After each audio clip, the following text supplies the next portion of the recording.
Peace. Okay. Peace, God. How you? Good, God. Introduce yourself, God. Saladin. That's Saladin Allah. My middle name is Quinaya.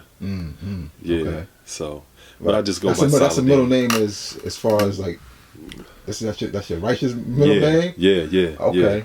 Yeah. So it means ego. It's an indigenous name. Ego. Ego, as in like like an ego, yeah, not ego, not edging God out ego. I'm talking about like a bird of prey. Like eagle. Yeah. Eagle. Okay. Yeah. Okay. I said ego. Like okay. Yeah. It also means fragrant too. Okay. So it's actually a name after Quanah Parker, who was the last Quahati chief or Comanche chief. So I have 2 million ancestry. So I wanted to choose a name that honored that particular part of my lineage as well. Yeah. Right. But I typically just go by Saladin. Saladin Allah. Right? Yeah. So, because that here's a question. I know brothers ask about the Q in the name. How did you see that? And I know you probably came across some of those things. Yeah. Brothers trying to say Q stands for Queen and all this. Yeah. Well, if a person's perspective is they're drawing up my name Quinaya from the supreme alphabet, then that may be their perspective. But when I explain to them that's a part of my ancestry, that's an indigenous name that represents the 2 million, then people have a little bit more of an understanding when I share that particular part of it. Right. Right. Okay. Yeah. So where exactly you from? You from here or? I'm from Niagara Falls, New York. You born? Yeah. In Niagara Falls, New York? Yeah, I was born there. Okay. Yeah. How did knowledge get to you? Man, I got knowledge when I was in college. So I went to college in Ohio. I went to Central State University. It's a historically black college and university. Prior to that, though, I was exposed to the 5% just through hip hop. You know what I mean? And during that golden era.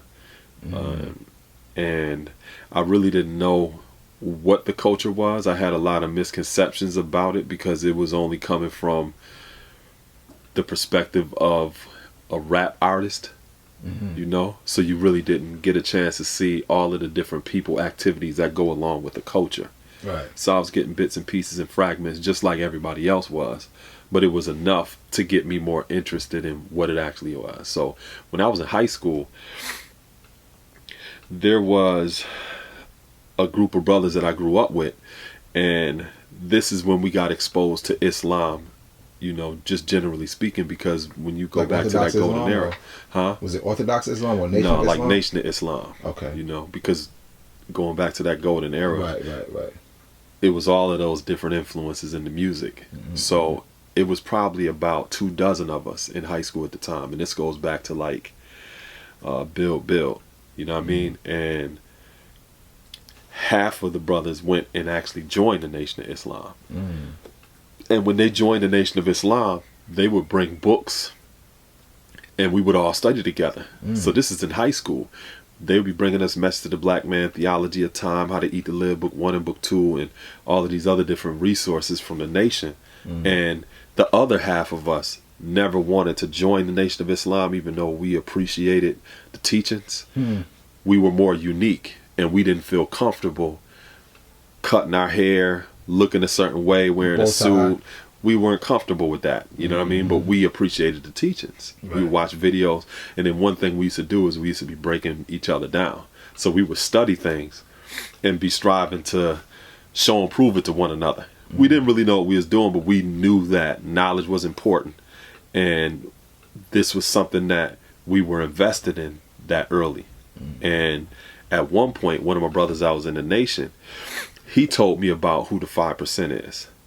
Did he tell you as per the degree, or told you as per the nation of the 5%? He told me as per some of the artists that were rappers that he was aware of, because he had the Supreme Wisdom book.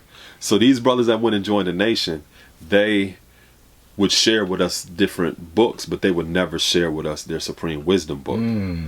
You know what I'm saying? And I always wanted to learn about it, but they would be like, "No, you got to be a registered member of the Nation of Islam. You got to do this, that, and the third." And I was just like, "I'm not doing that."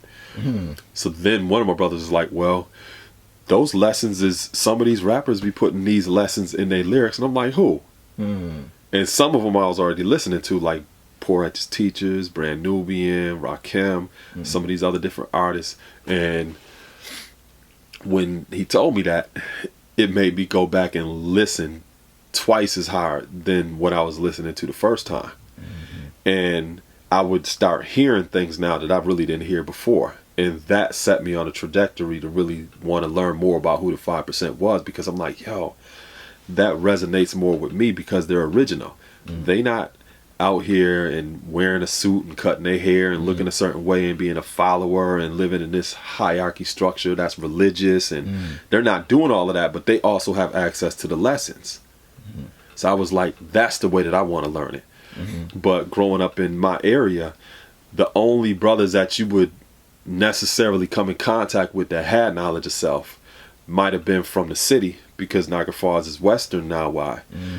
And if they were from the city, usually they came from the belly of the beast, and they might have been incarcerated upstate where we're at, and then once they got out, they might have settled in the area. So you might have gotten access to it in that capacity, but other than that, there wouldn't be people walking around and stuff saying they're 5%. There wasn't people that were living a lot of cultures in the city where I was at. Even though Niagara Falls is an international city, you got people that come from around the world all of the time. In terms of having a sense of nationalism and consciousness and stuff, there may have not been a lot of that. So when I graduated high school, I got recruited to play football. So I was promised a scholarship at Central State University. So I left early to report to football camp. When I got there, I played my first year and I stopped playing. I just lost interest in sports, right? Now, all of this time, from high school all the way going up to college, and even when I look back further, I was always a person that was studious. I always was a person that read. My old Earth, she was a social psychologist, so we had a DSM-4 in the household, where that was some of the language that was used in my household growing up in terms of different diagnoses that people fall under when it comes to mental illness and stuff. That was common language in my household, right? My old dad, he was more culturally conscious, so he collected African artifacts. So I was exposed to a lot of our classical indigenous civilization before I got exposed to that in other capacities. So I had more of a socially cultural background growing up in terms of my family dynamics.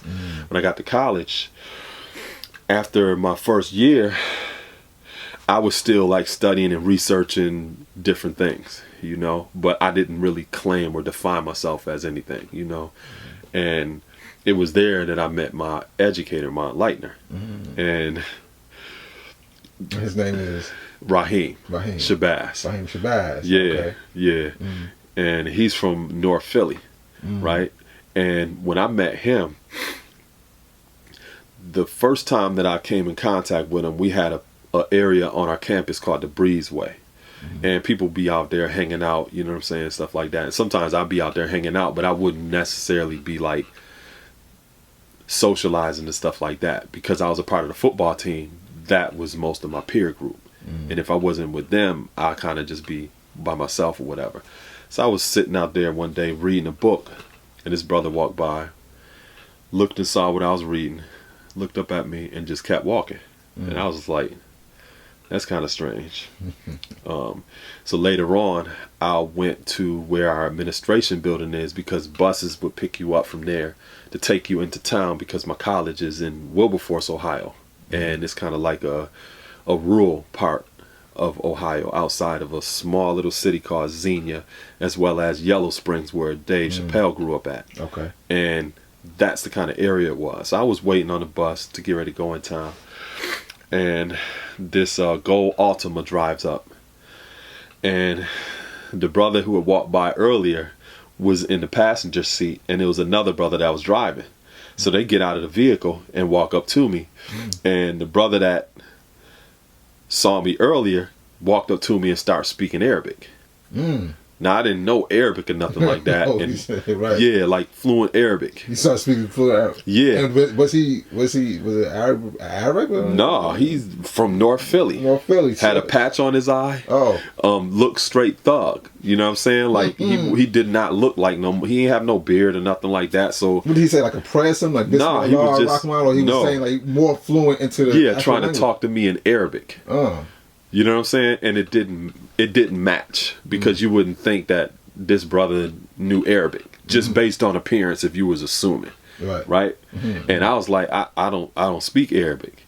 So he was asking me more questions. Are you Muslim and everything else? I was like, nah, I'm not. You know? So I was kind of like, I didn't know what was going on. You know? So he was interrogating me a little bit. And then he started laughing and rolled up his sleeve, and he had a universal flag tattoo on his arm. So I was like, yo, so you're a 5%er, right? And he's like, true indeed. And I was like, yo, I want to learn.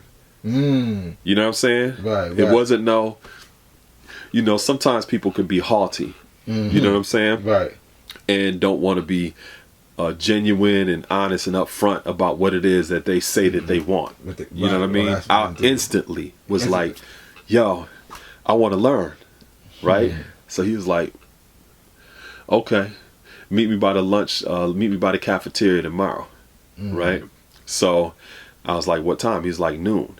So I couldn't sleep that night. You know what I'm saying? Got excited. Yeah. I was like, oh yeah, I'm about to learn. You know what I mean? So I get up early in the morning and I'm like, I'm gonna get there at 11. Walking out of my dorms and I'm approaching, he already there. I meet him and I'm like, okay, so can I learn now? He's like, yo, come with me for a minute. And walk me over to the library. So we go to the library and he's not doing much talking. Just walk me over to the library. And once we get in the library, we go upstairs and he walks through a few aisles and he pulls out a couple different books. One of the books he pulls out is a book on quantum physics. Right? The other book he pulls out is a book by Friedrich Nietzsche about the philosophy of nihilism. You know what I'm saying? So he's going to see this sounds high science, bro. Right? Yeah, right. Just straight high science. So I'm for a newborn. Yeah, right. You know what I mean. So he take the books, we go sit at the table, and we start looking through the books, and he starts explaining to me what cosmology is and triple stage darkness. So he takes me there. Not no conversation about mathematics, alphabet, lessons, the father. No. Quantum science. You know what I'm saying? So I'm sitting there in the back of my mind, I'm like, I wanted to learn lessons and stuff, like, and we building about this. We were there for hours, and he's building with me about this stuff. And when we concluded, I was kind of discouraged because I had unreasonable expectations about what this was. Right. You know what I mean? He walks me back over to my dorm, and we had a payphone in the middle of the hallway. So he said, you know, hold on for a second. And he goes over to the payphone. He makes a phone call, talks for a few minutes. And he was like, yo, come here for a minute. And goes and puts me on the phone. And it's his enlightener, Life Justice. He puts me on the phone. And Life Justice just goes 0 to 60. He just like, peace. I heard that, you know, you striving to study and stuff like that. The God wanted me to build with you about triple stage darkness, this, that, and the third, blah, blah, blah, blah. And he just started going in. Right. Building about it. Like, I don't even think he took a breath. You know what I'm saying? And I'm listening to it, and it sounds like a different language to me. I don't even know what questions to ask. Right, because it's hard to get some, you don't know about this. Yeah, right. To get some understanding. I'm just listening like, And as I'm listening, I can feel myself shrinking. Smaller and smaller and getting more and more discouraged. He's above your head. Basically. Yeah, getting more discouraged. And I get off the phone and I feel like crying. I was that discouraged. And part of it was because I had unreasonable expectations about what this was. Well, what was your expectation then? To learn lessons, and I didn't even know really what that meant. Was. Right. You know what I'm saying? Right. And you wanted to speak like the rappers spoke, kind of. I don't even know if, I would say that that was I knew that they had something, but I didn't know what it was. Right, okay. You know what I'm saying? It was something, but I didn't know what it was. So I get off the phone. I walk back down the hallway to my dorm. I go in my room, and he pulls me aside for a second. He's like, yo, look at me for a second. So we just stand there looking at each other eye to eye for about 2 minutes without looking away. Just straight eye to eye. Right? And as we're looking at each other that long eye to eye, he says, I know that you're sincere now. That you're not in this for any other reason but to actually learn. So I'm going to teach you further. Because I wasn't looking around at all this other stuff. You know what I'm saying? He was like, this is one of the first things he taught me. He said that you can see where the devil is manufactured by looking a man in his eyes. You know what I'm saying? Always look a man in their eyes. And that's the first thing that he taught me. And it encouraged me too. You know what I'm saying? That moment just encouraged you. So you went from being this, so you started growing a little bit more like... Yeah, okay. Yeah, because he also talked to me just about some of the expectations in terms of learning. You know what I'm saying? That this was... He showed me then and there that this is about brotherhood, and this is a relationship that you're establishing with somebody. This isn't something that you asking for that somebody's just going to hand you. It's not an object. This is a relationship. And from that day forward, we continued our journey. So we walked together, and I learned 1 degree at a time. So it wasn't like he handed me a piece of paper and said, learn this lesson, and I'm sitting in my room looking up at the ceiling trying to memorize something. We walked together every day. Now peep this. He was on the campus, but he wasn't even registered that semester. He was still going to classes and wasn't even registered. And I'm talking about difficult classes like physics classes, sociology classes. That is how dedicated he was and studious he was about learning. He was also studying to be a master chess player. So he would carry around a Ziploc bag with chess pieces in it and a folded up cloth chessboard, because he would study that every day and study people like Gary Kasparov and Bobby Fischer. And so he was a studious person, you know what I mean? And we invested a lot of time together. We walked together a lot. And somebody that was like yourself, studious. So, yes. So y'all kind of were, alike in that sense. Yes. You know, and sometimes he stayed off campus in a condo, right? Him and his earth at the time, her name was Red Asia. And 'cause she had red hair, she's from Chicago. So I would stay at their spot sometimes, get off campus for a minute, but I learned all of my degrees in context because I was always studying. I didn't get mathematics on a piece of paper. Got it by way of learning and walking and talking with them. I didn't get alphabet like that. My supreme alphabet came from just walking and talking with them. It wasn't until later on that I literally wrote the math and the alphabet down. So I didn't get a piece of paper with a basic breakdown of the mathematics and the alphabet. I had to learn that in real time. You know what I'm saying? And the reason is because his educator, Life Justice, began to teach that way, because when he got knowledge in God power during that era, one of the things that he began to see is people using our language but not having a foundation in the principles and values that you learn within 120.